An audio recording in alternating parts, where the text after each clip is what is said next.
यह कथा भोले बाबा माँ पार्वती जी को सुना रहे हैं। देवी, पूरी लंका श्री हनुमान जी ने धू धू करके जला दी, लेकिन एक घर ऐसा था उसको कोई नुकसान नहीं हुआ, वह नहीं जला। जय हो। किसका घर था वो?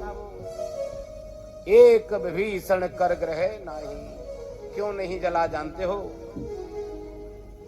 जब हम और आप इन प्रभु की शरणागति में रह करके अपने जीवन को जी रहे होते हैं, अपने जीवन की नैया को चला रहे होते हैं, तो जानते हो इनकी कृपा का कवच हमको बचाता है।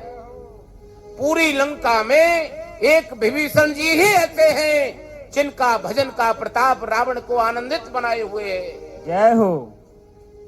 रावण की अपनी कमाई नहीं है ये। श्री रामचरितमानस जी में 7 कांड हैं। उत्तर कांड 7वां सोपान है। भोले बाबा लास्ट में उत्तर कांड में 127वां दुआ लिखा। मेरे भोले बाबा माँ पार्वती को इस बात को बता रहे हैं। कहे देवी, सो कुल धन्य उमा सुन जगत पूज्य सुपनीत, श्री रघुवीर परायण जेहि नर उपज विनीत। हे देवी, वह कुल पूजने के योग्य है। कौन सा?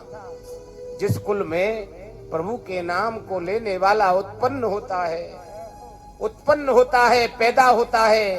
और इतना नहीं देवी, जिसके घर में एक भी भजनानंदी हो, उसकी 27-21 पीढ़ियां आनंद करती हैं। जय हो। 10 पीढ़ी पितृपक्ष की, 10 पीढ़ी मातृपक्ष की ननिहाल, और एक वह स्वयं जिसमें आनंद ले रहा है। यहाँ जो आज यह श्री सुंदरकांड जी का पाठ चल रहा है, बहुत दिनों से योजना बनाई जा रही होगी। आज क्यों यह शुभ अवसर आया? हमारे पितृदेवों की तपस्या फलीभूत हो गई, ठाकुर की कृपा का संयोग बन गया। अरे तब जाकर के यह दिव्य संयोग बना। मेरी सबसे करबद्ध प्रार्थना है, अगर जीवन में कुछ भी क्षणिक आनंद आ रहा है, इनका प्रतिदिन धन्यवाद करो। हे ठाकुर, तेरी बड़ी कृपा है। जीवन को सुखमय बनाना चाहते हैं हम और आप, उलझनों से बाहर आना चाहते हैं, खुद को तपना होगा, खुद को करना होगा। हमारे ये जो स्वयं के हाथ है ना, कर नित करहि राम पद पूजा, राम भरोसे हृदय नहीं दूजा। जब हम स्वयं के कर कमलों से सेवा करेंगे, तभी जीवन में आनंद आएगा। तो विभीषण जी भजनानंदी हैं। रावण के लंका जो आनंदित बनी है, वो केवल एक विभीषण जी के भजन के प्रताप से बनी है। हम आप भी अपने ग्रस्त जीवन को आनंदमय बना सकते हैं। कैसे बनेगा? दूसरों से कुछ मत चाहो, स्वयं तपने लग जाओ, स्वयं करो। हम जब कुछ क्षण ही ठाकुर को मध्य में विराज कर किसी भी कार्य को करने का नियम बनाएंगे, समझ लेना कुछ ही दिन के बाद जीवन में अलौकिक आनंद आने लगेगा। जय हो। और इतना नहीं, जितने लोग आपके साथ रहते होंगे, वो भी धीरे धीरे धीरे धीरे आनंद में रहने लगेंगे।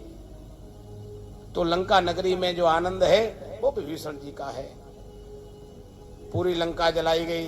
भोले बाबा बताते हैं विभीषण जी का घर नहीं जला। लंका जलाने के बाद श्री हनुमान जी माँ जानकी जी के सामने बहुत छोटा सा रूप बनाकर खड़े हो गए। हाथ जोड़कर बोले, मैया, प्रभु ने जब हमको भेजा था तो आपकी खोज के लिए कैसे आपको विश्वास होगा, तो हमको राम नाम लिखी हुई मुद्रिका दी थी।